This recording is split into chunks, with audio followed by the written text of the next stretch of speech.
Welcome to Everything Mental Health with your hosts, Chris Weeks and Maureen Edwards.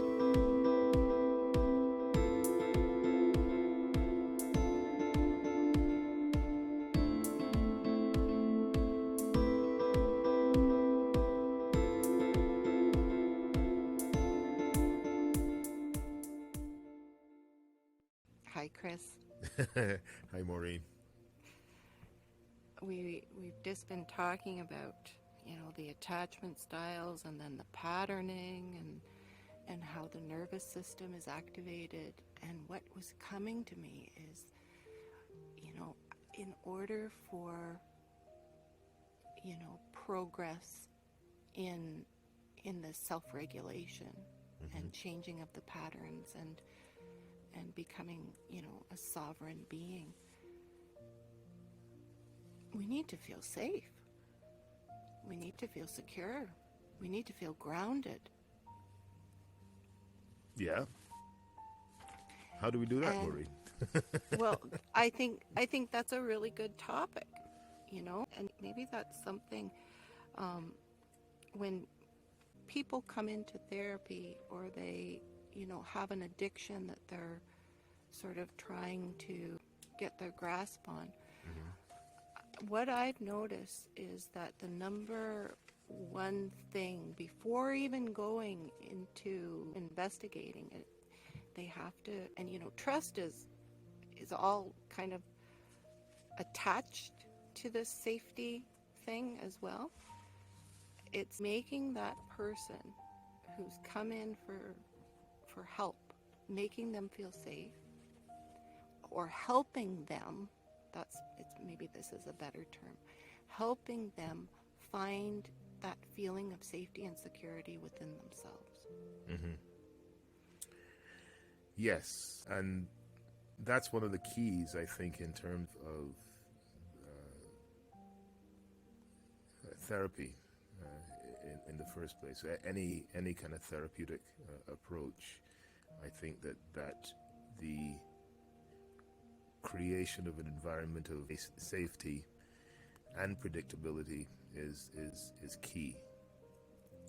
In order for if we're looking at it from the perspective that we are addressing the inner child, that we're communicating with the inner child that has been wounded,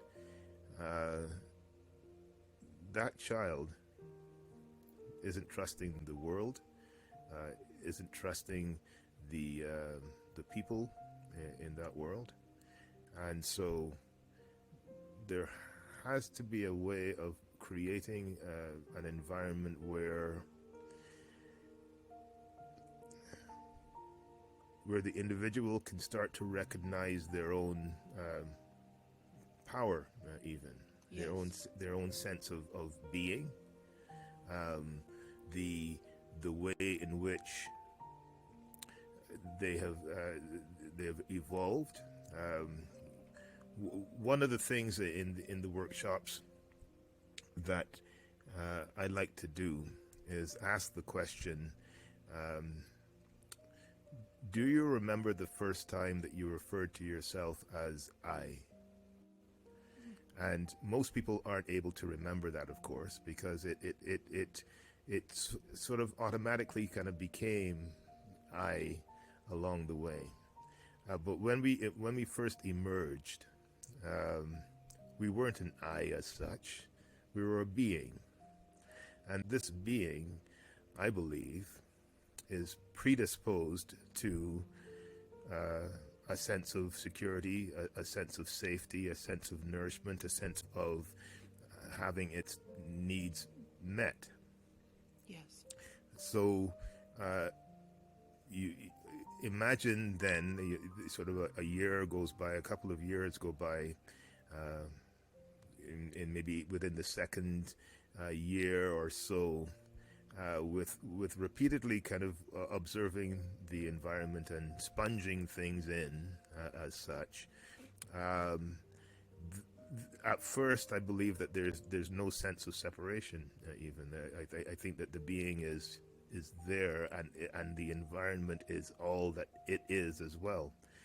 And when we're talking about a secure, nurturing environment in terms of healthy attachment, then we're looking at a being that is able to learn how to regulate its emotions, learn how to trust, learn how to communicate, learn how to seek support, to have a voice, to seek emotional support, learn how to be with itself even, and find comfort there. Understanding, being comfortable in close relationships, being comfortable in intimate relationships, being able to self-reflect, to take a look at the way in which it's operating in the world, being able to understand how to easily connect with another, being able to deal with issues that might be difficult at first. So how do you deal with resolving a conflict or these types of things, and being able to do that in a healthy way, having a sense of being that is healthy, and also certainly being able to express the emotions, being emotionally available. And so here we have, after we take a look at say we referenced neuroception, here we now have the thoughts, the emotions, and the behavior that go along with those thoughts and those emotions, the cognitive behavioral triangle, if you kind of want to look at it that way. And if these situations are embodied in the being, then we're looking at an individual who's feeling fairly safe, fairly secure, knowing how to kind of maneuver through the world. I think few and far between, because because of the ways in which trauma can occur. I mean, it doesn't necessarily isn't necessarily in the primary caregiver's environment as well. I mean, you could be the trauma of war, the trauma of natural disasters, and so here we have to create an environment for this individual, let's say a child that is not kind of had that kind of healthy environment in which to grow, and does not feel safe. I think we need to start to allow the individual to not only recognize the power within them, to also make that where transformation can occur, but provide opportunities, provide ways in which that individual is going to provide opportunities where this person can exercise that power in a healthy way, or that being in a healthy way. So going back to the question of when did you first refer to yourself as I? When that happens, there's kind of a bit of a separation that occurs also, because me and mine come along fairly quickly. This is my stuff now, and yes. Right, and this kind of separation occurs. And what we have to do, I think, is to create an environment where this I, me, mine, so to speak, can begin to recognize its own patterns, its own behaviors, and we provide therapies to assist with the transformation. I really liked how you kind of started out at the beginning, because what was coming up for me is, oh my gosh, this is beyond even, when someone comes into this world, because before they come into this world, they're in utero. Yes. And in that environment, they could be picking up on their mother's nervous system, and which would inform their nervous system. And then they're birthed, this being is birthed, and the only, well, not the only, but the main caregiver, the mother, let's just say, is a regulatory body for this being. This mother is that safety mechanism, that place where nurturing has come from, that place where food, that place where my nervous system is regulated by your nervous system. And I think that has a lot to do with the nervous system development in that little being. And then they're two, right? And then they're three, and then they start venturing out into their toddlerish world and become the I or the me. Yeah. And only if they are feeling safe enough, they will be able to self-regulate. Yes. And of course it's a process, like little 2-year-olds and 3-year-olds, they need a lot of mentoring and they need a lot of support from the parents because they're learning. But I think that somewhere in that, 0 to 5, again, here we go, that 0 to 5, there is learned safety, modeled safety, and that mentorship within that being from the parents and the environment that they're brought up in. Exactly, like they might have a very secure relationship with the mother or the father or both and be in a war zone, like you said. So the nervous system activation of the parents because of the external situation is going to affect the child. Yep. So, yeah, I think it's very intertwined with parents, with the parents' nervous system, with the environment. It's all kind of like a big bowl of soup. Kinda, because you got the being, the I, so to speak. You got the other, and then you've got the environment. You got the world around, and so how can you operate sanely in an insane world? In a way. And so how are you able to bring that sense of security or that sense of safety or emotional regulation to situations, to a world that sometimes seems unsafe, insecure, and seriously emotionally dysregulated? Yes. Right? It's a great question. So but there are ways, I think, once again, where if we are able to address the child within the circumstance and bring that through a variety of ways, a variety of therapies, bring that child to realization of its own power. So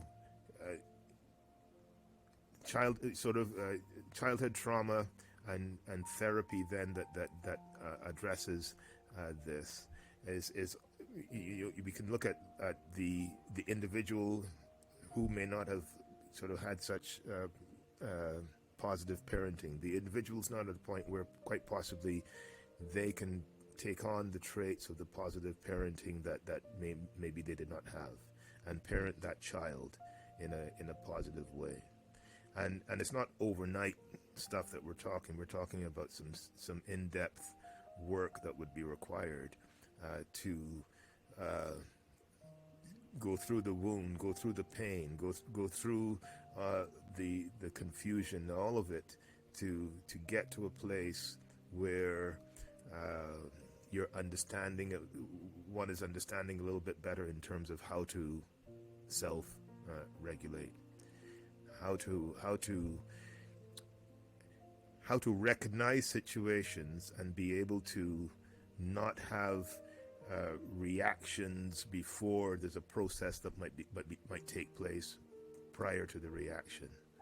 Yeah. How to be able to understand processing a situation,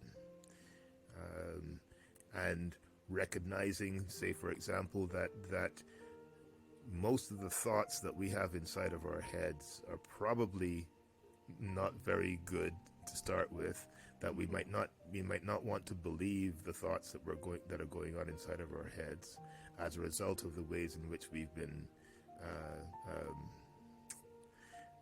as a result of the beliefs that we've developed in terms of the environment around us. So the brain apparently has about 3 modes that it can be in. It can be in this kind of default mode where there's a constant kind of chatter going on, and that chatter can be reinforcing the negativity that a person may be feeling or thinking. Then there's a task positive mode and a problem solving mode. And if we are engaged in the task positive mode, for example, where we are focused on certain activities, or even if we're meditating, or if we are engaged in certain ways of thinking or behaving, that task positive mode has a way of being able to override this default mode that we spend a tremendous amount of time in. Same with the problem solving mode. So if we're able to sort of look at our situations in almost in a we can stand back and look at the situation in terms of a task that has to be achieved. So if I have to work through my let's just take disorganized attachment, for example. Here are certain steps that I might need to engage in order to sort of get a sense of that once again, using that power in a positive way to get a sense of what I can also be, or how I can also work through certain situations. So then I find, like you'd mentioned about doing certain tests.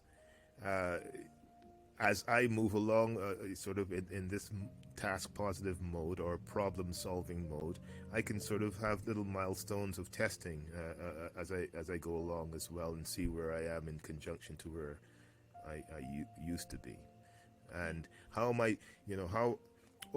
how am I dealing with this situation now? How am I looking at this situation now? How am I able to sort of think through this situation as opposed to sort of just simply reacting to a situation? And I think it's all kind of related to trust and the Yes. development of trust. And without trust, it's very hard to gain that feeling of safety and security. Yes, I agree. And I think that And that just doesn't happen overnight if you're starting without trust. well, exactly. Yeah. And I think ultimately there needs to be a trust of the universe itself. There needs to be a trust of the of processes that go on beyond our comprehension, beyond our understanding.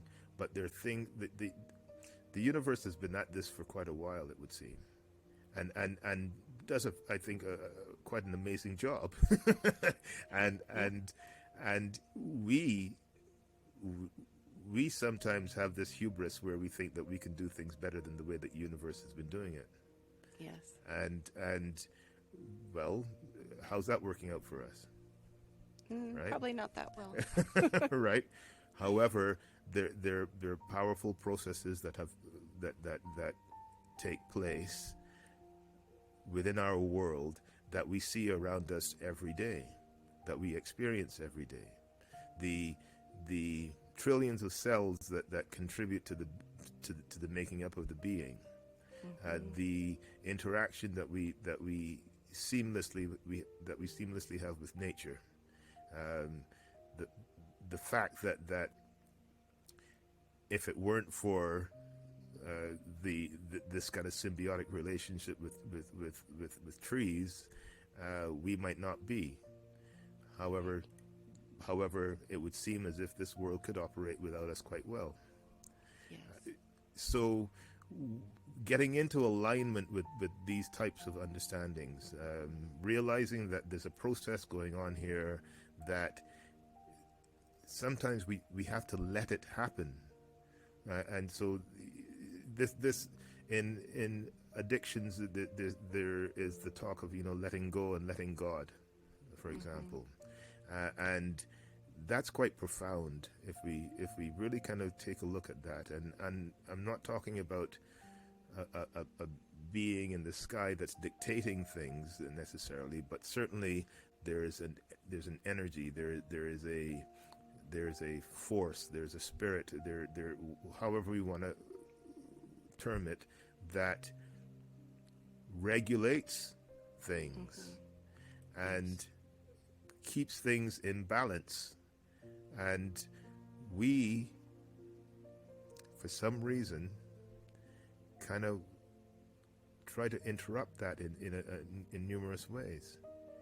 So coming back to a place of safety, coming back to a place of trust, I think we have to come back to the source as well. And various therapies, I think, help us to recognize this and return to this sense of being, if we can look at it that way as well. And I know we have to stop soon, but I was just thinking when you said that, it's it's the Great Mother, right? It's the Earth itself, yes, where there's that grounding, there's that regulation of the nervous system, and we get all of our nourishment and our housing and our whole life comes from the earth. All of it. And so, right. So that might be a really good place to start cultivating that safety and trust. Yes. So from Mother Universe to Mother Earth to Mother, and so Yes. we respect the feminine energy.